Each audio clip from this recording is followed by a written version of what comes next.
Marcel Granier. Yo quisiera empezar contigo y preguntarte de tu punto de vista, no tan solo de Venezuela, sino todo ese panorama que siempre has estudiado en el caso latinoamericano. ¿Cómo ves el desafío que enfrenta hoy la libertad de expresión como un baluarte o como una institución detrás de la cultura democrática que anhelamos nuestros países latinoamericanos? La veo muy mal, Roberto. La veo muy mal. Yo siento que los enemigos de la libertad han encontrado nueva fuerza, una nueva fuerza, un nuevo impulso que los está haciendo adelantar mucho en su lucha contra la libertad.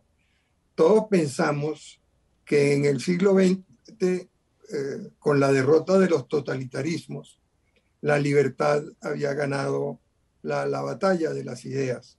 Y esto se consolida con la caída del muro de Berlín y la desintegración del imperio soviético.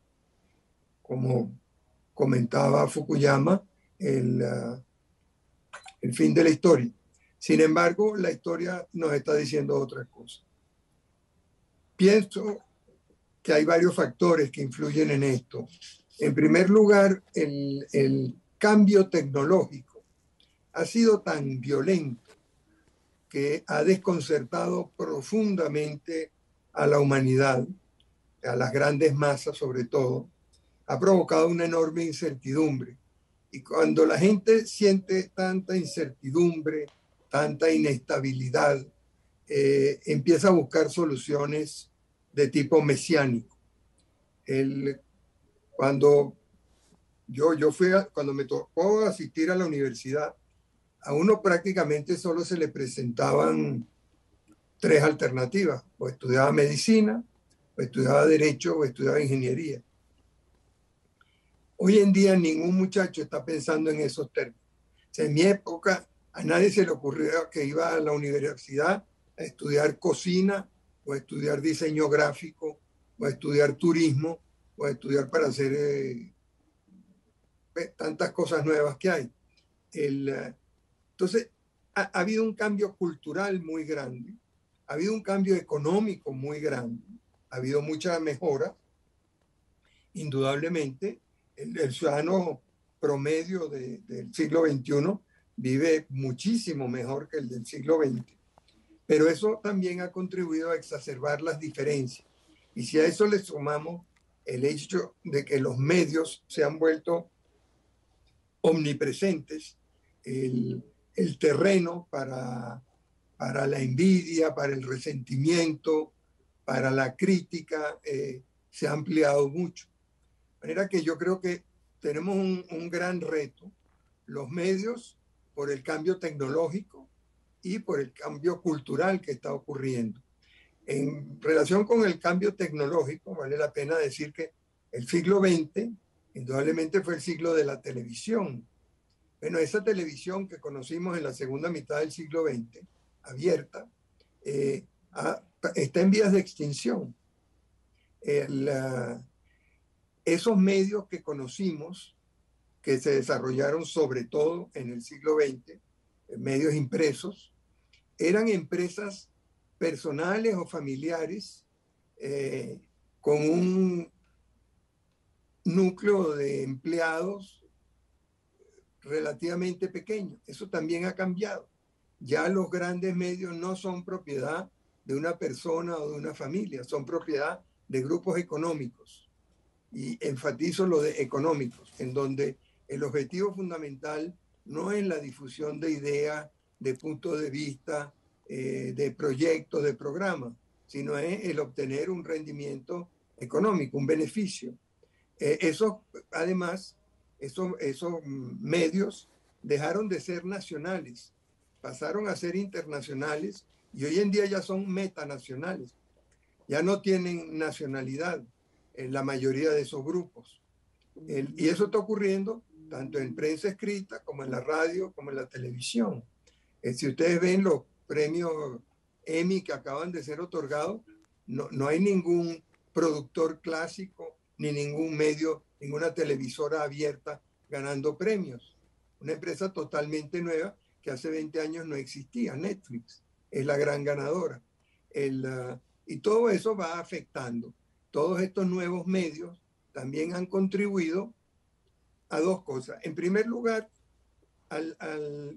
con todo el cambio y todos los sobresaltos que han vivido los medios tradicionales, los medios tradicionales fueron perdiendo relevancia.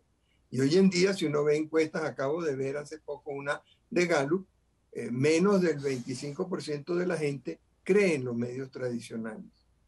Pero tampoco creen en los nuevos medios, porque con el tema de los fake news, de noticias falsas, también estos se han desacreditado mucho. Entonces estamos en un mundo en donde hay muchísima información disponible, poca información confiable, y esto facilita el camino de los enemigos de la libertad.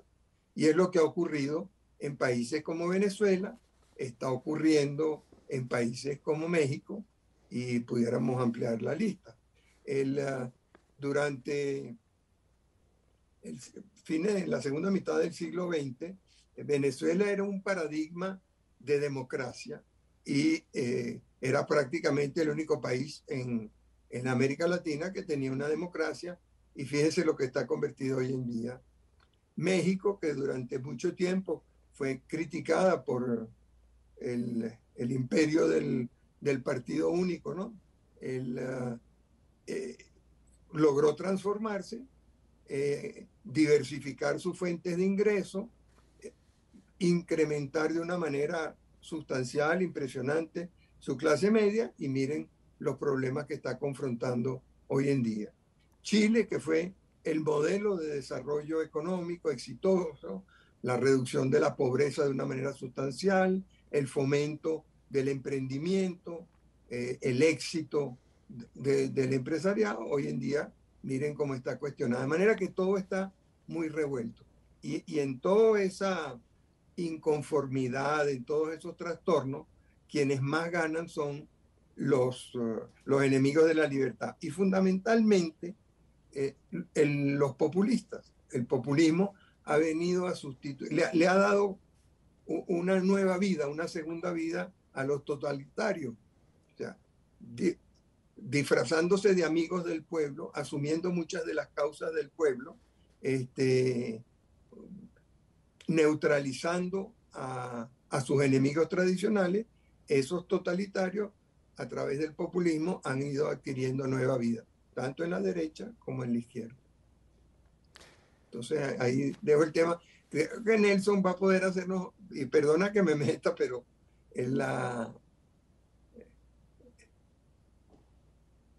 hay un aspecto que a mí me llama mucho la atención en lo que está ocurriendo, y yo creo que Nelson puede orientarnos mucho por su formación. Cuando uno ve lo que Cuba ha logrado en Venezuela,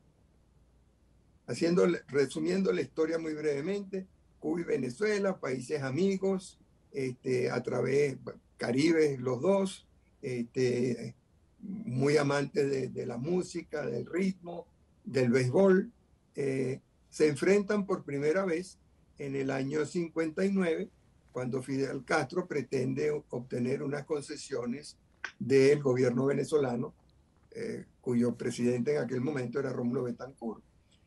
Como no lo logra, se va a la guerra y fomenta las guerrillas en Venezuela, arma 3 invasiones contra Venezuela y es derrotado totalmente. Y es derrotado por una coalición de fuerzas políticas y fuerzas militares y fuerzas sociales. Fuerzas políticas, fuerzas militares, fuerzas sociales. Derrotado abrumadoramente. Entonces se pone a exportar su revolución a otra parte, en donde también crea mucha destrucción y mucho fracaso. El mejor ejemplo es el de Centroamérica, que la metió en una guerra de la cual les ha costado mucho salir. Luego se vinculó con el narcotráfico, fue socio de Roberto Suárez, de Pablo Escobar, después se echó para atrás. Y estando ya desesperado, sin más recursos, pues se le acaba el recurso de la Unión Soviética, encuentra a Hugo Chávez.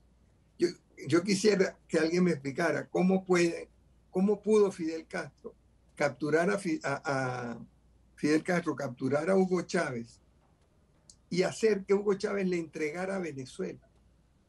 Venezuela hoy en día no es más que una pequeña colonia de Cuba que le provee petróleo y dinero en abundancia. Hoy menos que hace 10 años, pero sigue siendo mucho. Y uno dice, bueno, Venezuela tiene más del doble de la población, tiene una clase profesional y una clase media mucho más grande que la de Cuba, ha estado más expuesta al mundo. ¿Cómo pudo hacerlo? Y me pregunto, porque ahora que vivo en México veo la influencia que tiene la Cancillería cubana sobre la Cancillería mexicana, digo, ¿se repetirá el fenómeno Venezuela en México, siendo México un país mucho más avanzado que Venezuela, con mucho más población, con mucho más recursos, con mucho más ingresos? O sea, hay algo psicológico en todo esto que está ocurriendo en América Latina que yo no entiendo. Y pienso que Nelson, por su formación profesional, puede ayudarnos en esto.